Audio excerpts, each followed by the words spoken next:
Hey, yo, what is up, everybody? Coach Chad here, the CEO of the Next Level Coaching Academy, and welcome into this episode of the Fit CEO podcast by Chad Molyneux. I hope you guys are doing amazing. I got an exciting one for you guys today. What we're going to be talking about is we're going to be talking about the 5 different ways that NLCA leadership team makes decisions. All right.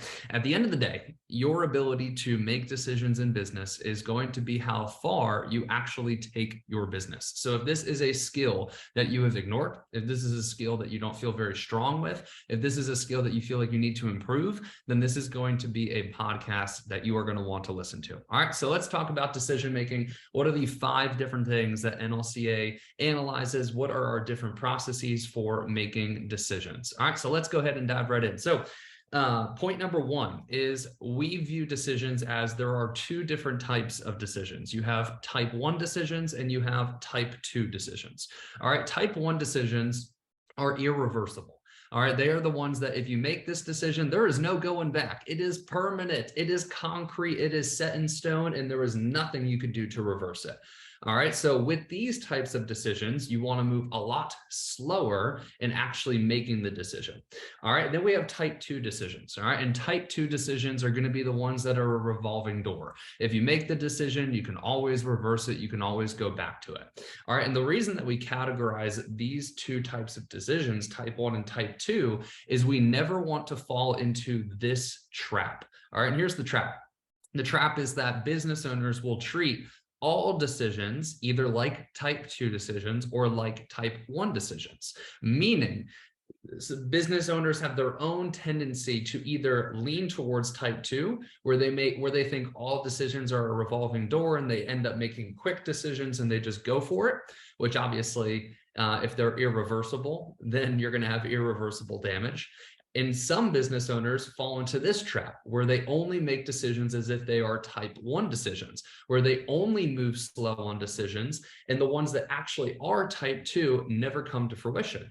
And it slows down the pace of the business. And if you know anything about business, business loves speed and success loves speed. So developing the skill where you can appropriately identify, is this a type 1 decision where we really need to take our time because it's irreversible, or is this a type 2 decision where it's a revolving door and we can move a little bit quickly because we can always reverse it? All right, this has really helped us maintain an appropriate decision-making cadence where the ones that we should be moving fast on, we do because we identify it as type 2, and the ones that we should be taking time with, we do because we identify it as type 1. All right, so that's the first thing that we do as a leadership team when it comes to decision making. Okay, the second thing that we do, and the second thing that I teach our leaders, is I want our leaders to trust their intuition. All right, making decisions is a balance of identifying the facts and the data, but also going with your gut. And if I just removed and I said, hey, we're only going to make data-driven decisions, then I'm removing what's beautiful about humans, which is we have gut instinct, right? We have an intuition, we have an inkling about something. And I think, at least speaking from experience, a lot of my best decisions have come off of gut intuition, especially when it's innovative ones, creative ones, things that I think will improve the product, things that I think will improve the service, the process, whatever it may be. Sometimes my best decisions have come from my gut. So I always try to empower our leadership team that if they feel it in their gut, they have an inkling about it, to not ignore that. All right. So our next decision-making principle is always trust your intuition. Now, once again, we have to balance that, right? It can't always be you're trusting your gut and anything you feel we're just moving on, because that's going to, with time, create a chaotic mess. So this next principle that we have for making decisions counterbalances that. All right, and here is our mantra when it comes to making decisions: data, dialogue, decide, move. All right, so when we are working as a leadership team around decisions in the business, depending on if we identify it as type 1 or type 2, we then use this mantra: data, dialogue, decide, move. Do we have all of the data? Do we have all of the statistics that we need to make an informed decision?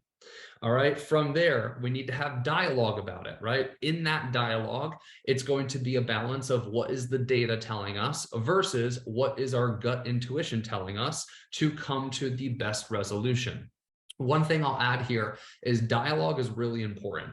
All right. Your company cannot just be the CEO making decisions all day long. All right. Because then we're never getting a counter viewpoints, right? We're only running with our viewpoint. And let's be honest, and let's have some self-awareness. We don't always have the right viewpoint, right? Some people on your team may have a better viewpoint than you, or at least bring up a good idea that you haven't considered. So the dialogue piece is really important because it allows your team to put everything out on the table, and you can analyze this decision from every angle and every different perspective. Okay, so the dialogue part is important, and having conflicting viewpoints amongst your team is a good thing. That is not a bad thing. All right. If you were the only person making decisions, I promise you your business is not going to go as far as if you included other individuals in the decision-making process for your company. All right. So data, get all the data, answer all the questions with statistics. Dialogue, which is a combination of talking about the data and also gut intuition and accepting multiple different viewpoints. And then decide and move, right? So decide is really important, right? At the end of the day, sometimes you just got to make a decision. All right. And the way that we do this is obviously my decision is going to overrule. So if I feel like this is the way that we got to go, then everybody will get bought in on that. But I will also analyze, what does the majority think? Does the majority think that this is the right decision? Okay, cool. That's probably the right decision then. So I will include the other individuals on our leadership team's decision-making process into my decision-making process as well. And then the last one is move. Once we decide, once we say this is the right way, we immediately put that into action. All right. So hopefully that's a good mantra for yourself. Even if you don't have a team, data, dialogue, decide, move. And with that dialogue portion, if you don't have a team, right, then I encourage you to think of all the different perspectives, all the different upsides and downsides of making this particular decision. All right. So recapping the way that we make decisions, we have type 1 and type 2. We identify those. All right. We really empower our leadership team to trust their intuition. And then we have the mantra of data, dialogue, decide, move. All right. We do have 2 other aspects of decision making. All right. The next aspect of decision making is win-win-win. All right. This one we didn't come up with. This one we actually learned from Layla Hermosi. And win-win-win stands for this. When you are making a decision, there are 3 elements to the business. All right. You have the business as its own entity.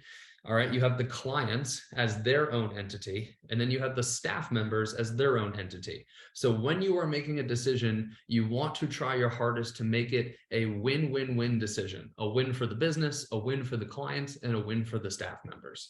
All right. Is it always perfect like that? No. Sometimes it favors the business. Sometimes it favors the staff members. Sometimes it favors the clients. But at the end of the day, you want to try your hardest to make a decision that favors all 3 aspects of the business: the clients, the staff, and the business. All right. So when we are coming to our final decision in that decide moment of data dialogue, decide, move, in that decide moment, we will have one final check where we say, is this decision a win-win-win? Win for the business, win for the client, win for the staff member.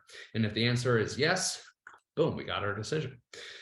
Okay, the last one is very simple, but the very last thing that we will include in our decision-making process is we never want to compromise our values. All right, we have a set of values inside of NLCA, and that is act first, which is be bold, take action, take initiative, think outside the box, right? We have truth first, which is always communicating how you feel, but equally be able to receive one's truth as well. So speak the truth, but be able to receive one's truth as well. The second element of truth first is do the right thing, because you can't do the right thing unless you're acting within the truth.